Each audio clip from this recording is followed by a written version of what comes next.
Punawai o Waipapa Hagley College Ao Tawhiti tutors, Chantal Rakish. How do you say it? Oh, Kariono. Oh. Hey, talk to your head judge, huh? We got the konui.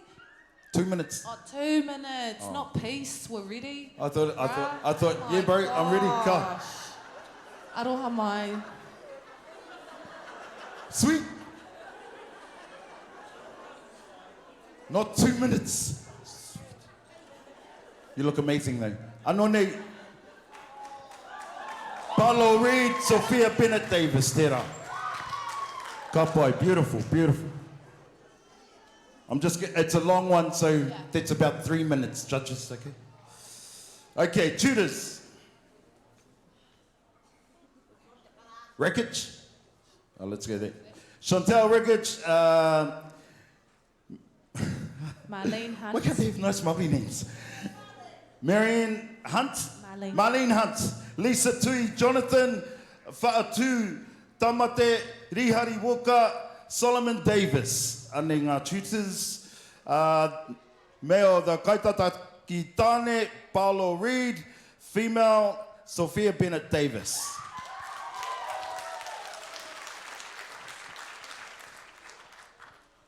Oh, hika. It's a thesis. Wait a minute, tauhua. History of the group, the whakapapa nei. Te Waipapa Te Ao Tawhiti was established in May 2019. This group is a combination of Hackney College and Ao Tawhiti. Unlimited discovery. Students who are passionate about kapaka and te ao Māori. Kia ora. The name of Te Waipapa Te Ao Tawhiti derived by former tutors Matapaipai Irwin and Bobby Lee Waru. From the names of both schools, Te Punawai or Waipapa was the name gifted to Hagley College by the Kaitahu people. Well done, Kaitahu people. It was named after the area which was renowned for the multitudes who would congregate to collect water. The school utilizes this comparison to the students who come to gain knowledge. Ko pua wai te koru, ka pua wai te tangata. Haere mai, hei pito, haere atu, hei tangata, e tu ana.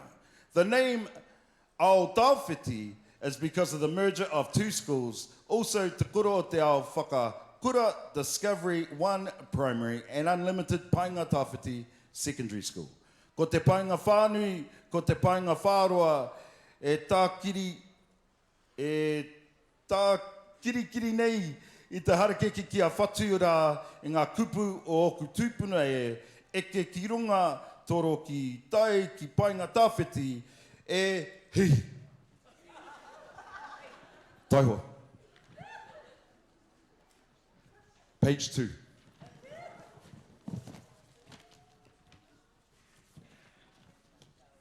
Kākahu. Our kākahu was created by Te Punawai o Waipapa School of Fashion. Wow, they've got a School of Fashion? Man. After much discussion between Kaiako Vicky Dixon and Chantal Rickett on how we could design our kākahu to be accessible for our whānau from all paths and incorporate the vibrant, colourful natures of our tūkura. The design on our taupaki was created by former tauira Uriwa Beetham Puha to represent the hononga of the tūkura and our journey to get there. Additional information, there's lots. Our journey to get to this performance has been a great challenge to many. This bracket was written to encompass the journey of our tauira, our tari Māori, and ourselves. We listened to the voices of our rangatahi, the cries of our whānau, and the history of our kura to bring this bracket together. We would like to acknowledge the honesty, the bravery, and the strength of our rangatahi bringing our kaupapa to the stage today. Kia kaha, kia maia, kia manawa nui, aroha ki te tangata, no reira. E te iwi, e te whānau. And boys and girls around the world, ladies and gentlemen, put your hands together. Whakanuia mai. Put your hands together, ladies and gentlemen. Mo te kapahaka, te Waipapa, o te ao Tawhiti.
Tawhiti, tēnā koutou.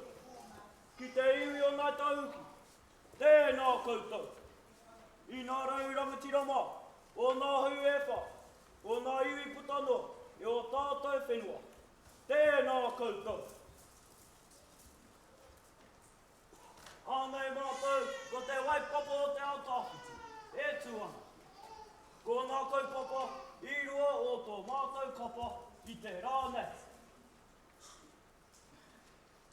Tuatahi, ki te maumahara i ngā hunga e haere ki toa o te arai. Ā, kei te hahai o tātou manawa. Kua whai atu koutou i te au i o tātou tipuna haere ki o rātou ringa kaha. Tuarua, ki te whakamana, ki te tautoko i ngā hunga e uaua ana ki o rātou ira tangata. Keia te aroha mō rātou e uaua te wā. Kua noho rātou i te po. Ka mutu nā rā e hara rātou i te he. E naro haere e tahi mō rātou ki te po. Nō reira, huakina o tātou nākau. Huakina o tātou hininana. Tātou katoa kia rātou. Heoi, nau mai kia whakamana, kia maumahara, piki mai koutou katoa kia mātou. Kia manawa nui, tēnā koutou, tēnā koutou, tēnā koutou katoa.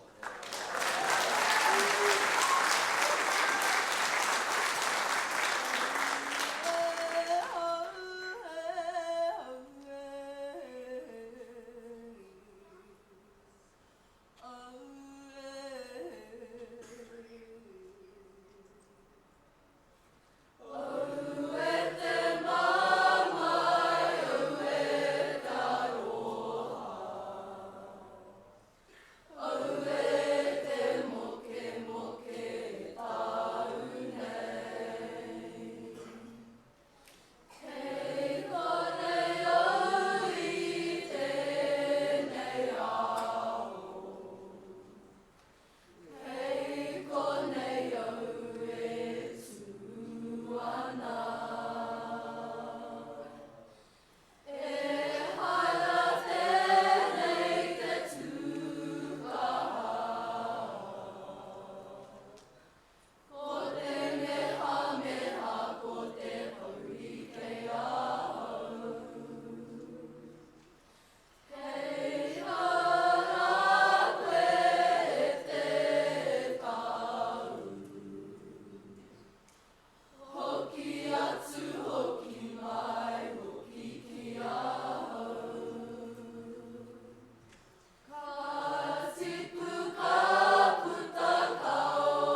baki anō whānau.